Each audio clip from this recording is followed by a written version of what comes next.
Auriol, c'est une petite ville située dans les Bouches-du-Rhône. Chaque année, la Cité de la Jeunesse d'Auriol organise les Rencontres de l'espace, événement durant lequel professionnels et amateurs se retrouvent autour d'un sujet commun, l'univers. Qu'est-ce que vous pensez de cette journée ? Bon, effectivement, pour la 11e édition des Rencontres auriolaises dans l'espace, je suis très heureuse que mon adjointe Monica Zibi soit arrivée à faire venir à Auriol un cosmonaute russe. Parce qu'à présent, nous n'avions que des cosmonautes français ou américains. Et là, c'est une réussite. J'ai beaucoup aimé sa simplicité par rapport aux questions posées, la présentation de son film. Et j'espère qu'il reviendra à Auriol. Eh bien, en fait, j'ai créé les Rencontres de l'espace il y a à peu près 11 ans maintenant. Étant donné que je suis adjointe au maire à la jeunesse, j'ai souhaité que les enfants et les jeunes puissent avoir des connaissances sur la conquête spatiale.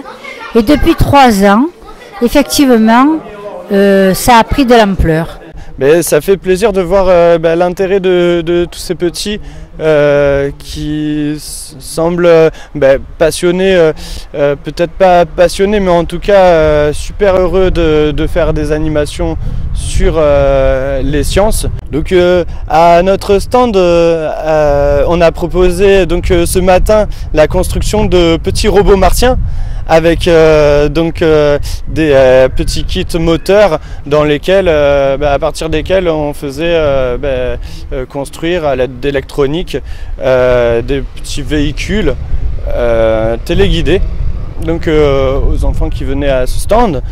Et on proposait également un stand de maquette du système solaire avec justement pour se rendre compte des proportions de taille des planètes entre elles et des différentes propriétés des planètes tout en faisant quelque chose de joli avec lequel les enfants pouvaient partir avec voilà, leur maquette du système.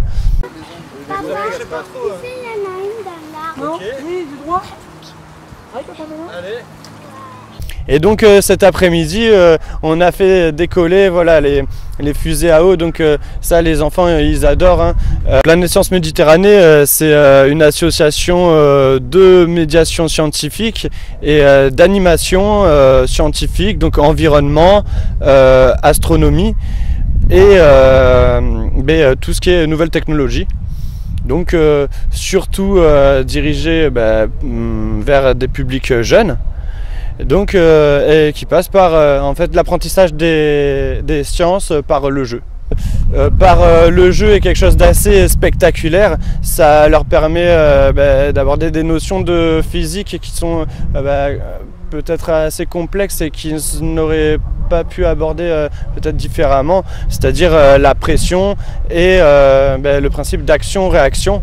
Donc voilà, avec cet air comprimé qui pousse cet air et qui fait décoller la fusée, donc quelque chose qui plaît beaucoup aux enfants parce que spectaculaire. 2, 1, 0, décollage.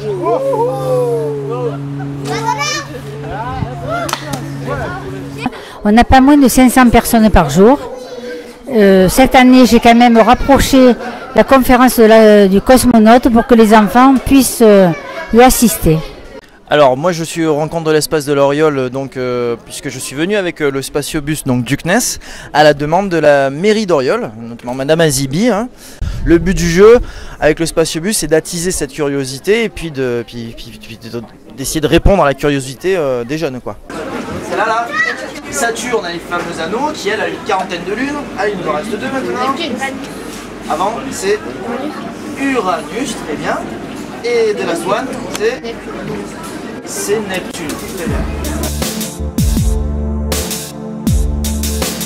Conférences, expositions, ateliers pour petits et grands, mais aussi observation du soleil avec un télescope, séances de planétarium, présence du spatiobus du CNES et bien plus encore.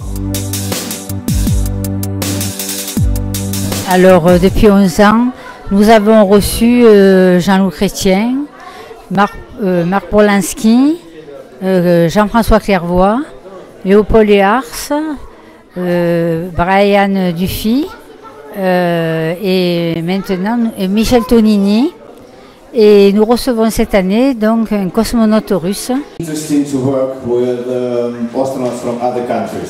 C'est très intéressant de travailler avec des cosmonautes d'autres pays. Because each of us have its own experience and its own approach. Parce que chacun d'entre eux a sa propre expérience et sa propre approche. And we're always learning from each other. Ils apprennent sans arrêt les uns des autres. So I think that International Space Station is a really nice school of being really international. Donc la station internationale, en fait, c'est une bonne école pour devenir internationale.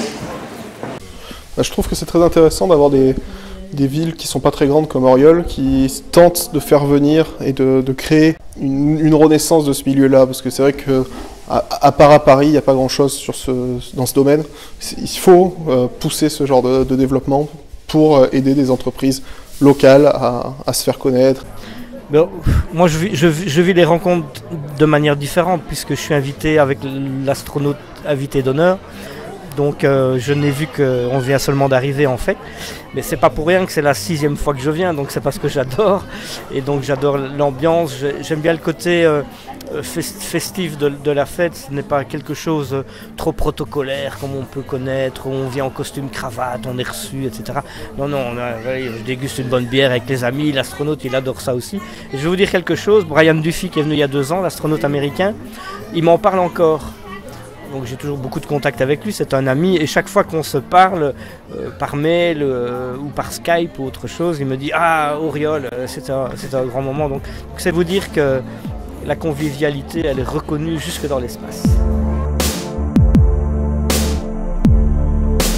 Les rencontres de l'espace d'Auriol sont également l'occasion pour le public de rencontrer des personnalités telles que des scientifiques ou des astronautes. Entièrement gratuit, cet événement animé par des passionnés permet de faire découvrir au plus grand nombre, professionnels ou amateurs, les multiples facettes du ciel et de l'espace.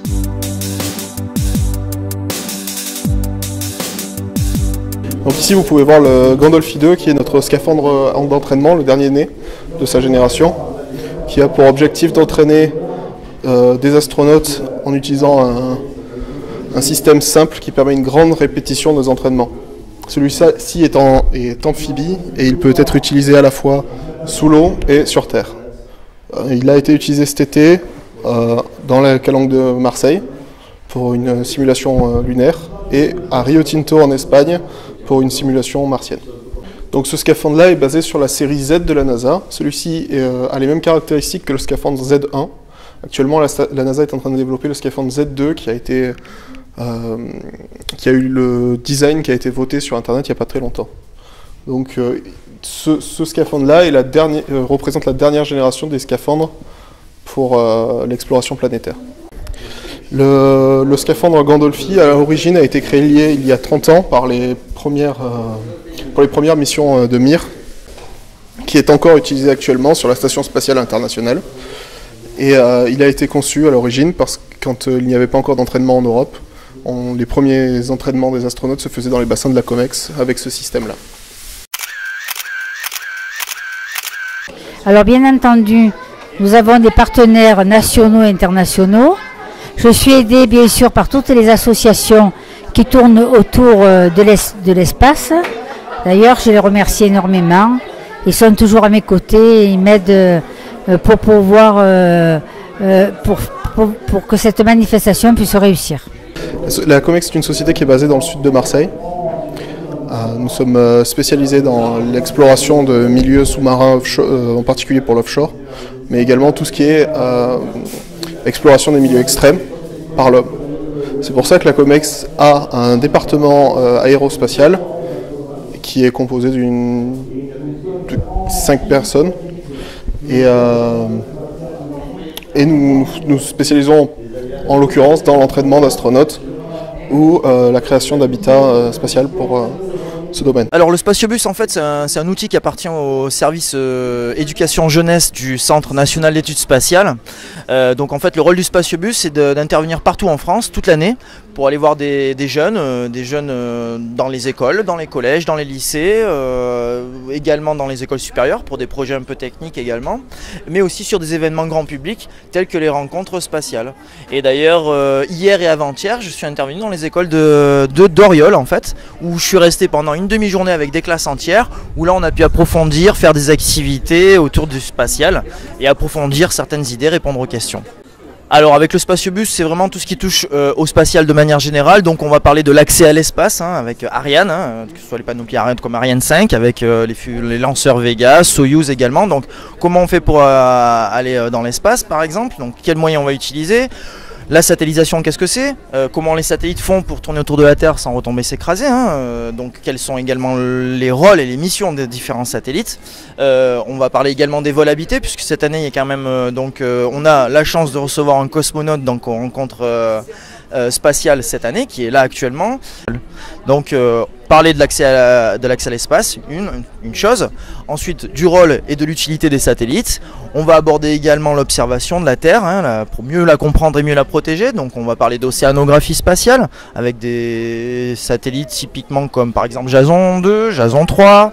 On va parler également du suivi des espèces, de la géolocalisation avec Galileo, mais aussi de l'univers, de l'exploration de l'univers, puisqu'on a par exemple une mission qui s'appelle ExoMars en cours. On a également la fin de la mission Rosetta aussi.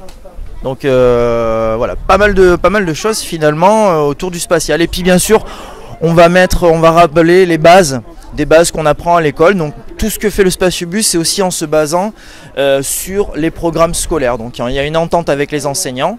Donc une fois que les enseignants sont d'accord, on est d'accord, on va faire des activités ludo-éducatives.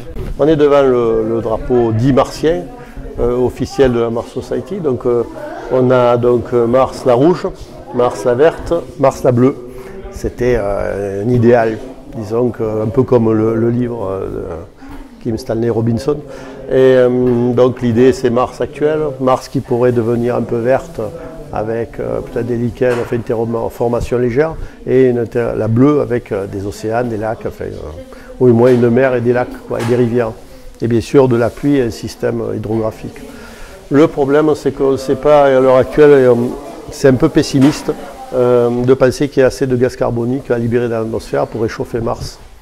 Par contre, une bonne nouvelle qu'on sait depuis peu, il semblerait que Mars sorte d'une période glaciaire. Donc elle va se réchauffer un peu quand même. Après, est-ce qu'il y aura assez de gaz carbonique dans le sol et dans les pôles pour avoir une atmosphère conséquente pendant quelques millions d'années? Ça, c'est pas évident. Est-ce qu'on pourrait la libérer? Alors pour l'instant, le rouge prendrait beaucoup plus le pas sur le reste, quoi. Il y a cet engouement, il est toujours là. L'espace, ça fait rêver. Il y a l'imaginaire qui est très important, et puis on voit bien les films aussi qui sortent à l'heure actuelle. Si ça a un grand succès, c'est pas pour rien non plus. Donc oui, il y a toujours un engouement pour les activités spatiales. Les rencontres spatiales d'Oriol font partie des traditions incontournables de notre commune. Puisque ce soir, nous organisons la 11e manifestation.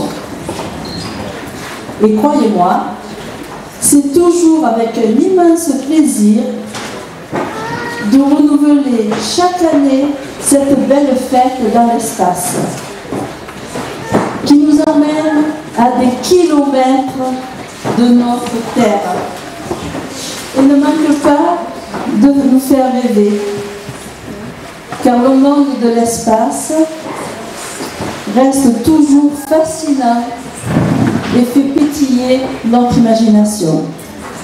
The last thing that I want to mention is that when we are looking at Earth from above, la dernière chose qu'il veut mentionner, c'est lorsqu'on regarde la Terre d'en haut, you cannot see any borders between countries. on ne peut voir aucune frontière entre les pays. So all borders are in our minds. Donc les frontières sont dans nos têtes. We should live in friendship. En tout cas, merci beaucoup. Vous avez une équipe formidable qui à chaque fois fait du bon boulot. Donc j'aurai l'occasion de le redire lors des prochains reportages. J'espère que l'on se retrouvera l'année prochaine pour la 12e édition, avec toujours autant de succès. Et qui sait, peut-être que vous repasserez à nouveau. Donc j'espère vous revoir à nouveau aussi. Voilà, ben merci beaucoup. Bonne soirée et à l'année prochaine alors. À l'année prochaine, c'est sûr. Merci, au revoir.